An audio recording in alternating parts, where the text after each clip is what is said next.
What's up, Raider Nation? It's your boy Raider Alex back with another video for you. If you're new here and you love Raiders content, don't forget to like, comment, and subscribe to the channel. Now let's dive straight into today's topic. The Raiders 2024 regular season has been a tough one, no sugarcoating it. Compared to last year, it feels like we've taken a big step back as a team. Last season, we finished with a record of 8-9. This year, well, it's looking rough. At best, we might squeeze out 2 or 3 wins. But hey, even with all the struggles this season, there's one thing that gives us hope: our 2024 draft class. The young players we brought in have been a bright spot in an otherwise gloomy season, and they give us a lot to look forward to in the future. Now, before the draft last year, many of us were dreaming about the Raiders picking up a top-tier rookie quarterback like Jayden Daniels or Michael Penix Jr. Unfortunately, it didn't happen. With the 13th overall pick, it was just too far back for us to trade up and grab one of those top prospects. And wow, what a wild draft that was. 6 out of the first 12 picks were quarterbacks. That's something we've never seen before in NFL history. Even though we missed out on a quarterback, we got the next best thing: Brock Bowers. This first-round rookie tight end from Georgia is a generational talent. Honestly, he's been even better than I expected. I was already hyped about his potential in our offense, but what he's delivered as a rookie has been incredible. Brock Bowers has blown everyone's expectations out of the water. NFL analysts thought he'd be good, but he's been amazing. He's not just putting up great tight end numbers, he's delivering stats you'd expect from a top-tier wide receiver. As a rookie, Brock already has 87 receptions, which is the second highest in the entire NFL. He's racked up 933 receiving yards, ranking 5th in the league. He's also caught 4 touchdowns, though that number could be much higher if our quarterback play wasn't so shaky this season. What's even more impressive is that Brock is producing these elite numbers without having a top-tier quarterback. That tells you how talented he really is. Brock brings unmatched versatility to the Raiders' offense. He can line up as a traditional tight end, play in the slot, go out wide, or even motion into the backfield. Basically, he can do it all. He's like a chess piece that you can move anywhere on the board. A true joker in this offense. Brock is also a nightmare for opposing defenses. He's taken on some of the NFL's best defenders and won. Against the Kansas City Chiefs, for example, he beat their top cornerback, Trent McDuffie, in one-on-one matchups. At this point, no team even dares to cover him with a linebacker. It just wouldn't work. The fact that Brock is dominating like this, despite the Raiders' inconsistent quarterback play and lack of a solid running game, is incredible. He's shown he can handle being the centerpiece of an offense. Now just imagine what he could do if the Raiders fix these 2 issues. If the Raiders can get a solid quarterback and a reliable running game, things will really start to click. With a strong run game, defenses would have to respect it, forcing safeties to move up. Then we could hit them with play-action plays, opening up the field for big gains. Overall, drafting Brock Bowers was a fantastic move by General Manager Tom Tesco.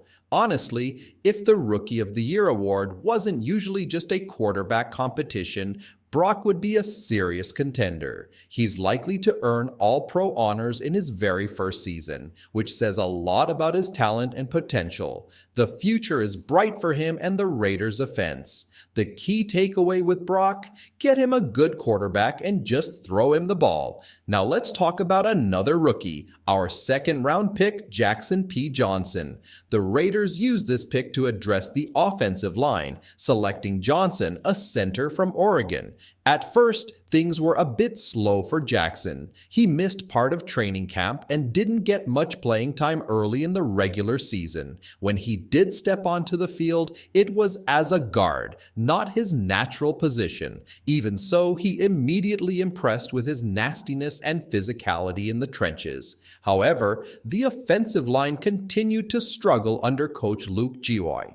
Eventually, the Raiders made the smart move of starting Jackson at his true position, center. He replaced veteran Andre James, who, while decent in past seasons, had a major weakness. He often got overpowered by defensive linemen. This weakness disrupted the offensive line's play, especially when defenders created too much pressure in the middle. Since stepping in as the starting center, Jackson has been a clear upgrade. He's aggressive, physical, and holds his ground in the trenches. In fact, he's so intense that NFL referees have even warned head coach Antonio Pierce about Jackson being too physical. Honestly, that's wild considering this is the NFL. Playing in the trenches requires toughness and aggression, and Jackson P. Johnson is bringing exactly that. Overall, this is a positive sign for the Raiders. It's much easier to teach a player to tone down their aggressiveness than to push someone to be more physical. Jackson Powers Johnson is a strong, tough, and aggressive offensive lineman, exactly the type of player you want anchoring your offensive line. He reminds me of Richie Incognito in that regard. However, his biggest issue so far has been penalties. As a rookie, it feels like he's averaging 2 penalties per game, and many of them are because he's being overly physical. These penalties are absolute drive killers, and they need to be cleaned up as he develops. But despite these rookie mistakes, Jackson has shown star potential at center. At worst, he's shaping up to be a solid starter for the Raiders for years to come. In the second round, Tom Tesco struck gold once again, finding us a player who could anchor the offensive line. Now, moving on to our third round pick, DJ Glaze. Initially, I wasn't thrilled about this pick on draft night. I didn't think he'd be ready to start this season and expected him to spend at least a year on the bench, but he's been a pleasant surprise. DJ impressed me during the preseason with his tape, and when the regular season started, he wasted no time making an impact. After right tackle Thayer Munford went down with an injury, DJ stepped up, took the spot, and never looked back. His development has been impressive, and while he's not perfect, he's held his own as a starter. What stands out about DJ is his movement. For a tackle, he's incredibly agile and does a great job getting out in open space. One of his most impressive performances came in Week 6 against TJ Watt, arguably the best defensive end in the league. DJ held his ground as a rookie, which says a lot about his potential. Another area where DJ has improved is his hand technique. In college, he often relied on stabbing at defenders with his hands, which caused him to lose matchups. Now, he's learning to use his hands more effectively. He's figuring out how to catch his opponents and control them. Once DJ gets his hands on a defender, it's usually game over. He rarely loses the rep. The takeaway with DJ Glaze is simple. The Raiders addressed a key need on the offensive line with this third-round pick, and he's proving to be a valuable addition to the team. Once again, the Raiders got another future starter in DJ Glaze, which makes this another excellent pick by Tom Tesco. As for the later round picks, things haven't looked great so far. To be fair, most of these players haven't seen much time on the field, so it's hard to judge their success. Let's start with 4th round pick, cornerback DeCameron Richardson. He's been getting more reps recently due to injuries to Jaron Bennett and Nate Hobbs, leaving the team thin at defensive back. While Richardson has struggled and been beaten in coverage quite a bit, it's important to cut him some slack. Cornerback is one of the toughest positions to transition into in the NFL.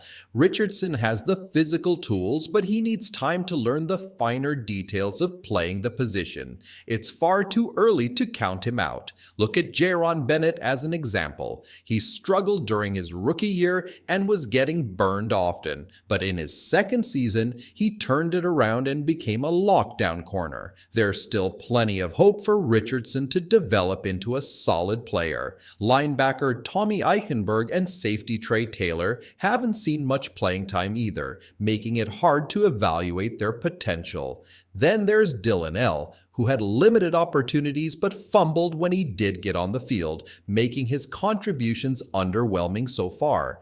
Even if these later round picks don't pan out or become starters, this year's draft was still a big win for Tom Tesco. Anytime you land a generational talent like Brock Bowers and multiple starters for your team, you've done your job as a general manager. If Tesco can stack drafts like this one year after year, the Raiders will be in an excellent position moving forward. There's still potential for these later round guys to contribute, and if they do, it's a bonus. But the primary goal of any draft is to find 2 or 3 starters, and Tesco did just that. Adding a player of Brock Bowers' caliber makes this draft an undeniable success. The 2024 NFL Draft has shown great promise, and it's clear Tesco's work has set a strong foundation for the Raiders' future. It looks likely that he'll remain the general manager for next season, though we'll have to wait for the regular season to end for an official decision. If Tesco keeps hitting on early round picks and swinging for upside in the later rounds, Raider Nation has plenty to look forward to. But what do you think, Raider Nation? Let me know in the comments below. That's all I've got for today's video. If you're new to the channel and love Raiders content, make sure to like, comment, and subscribe. I'll catch you all in the next one.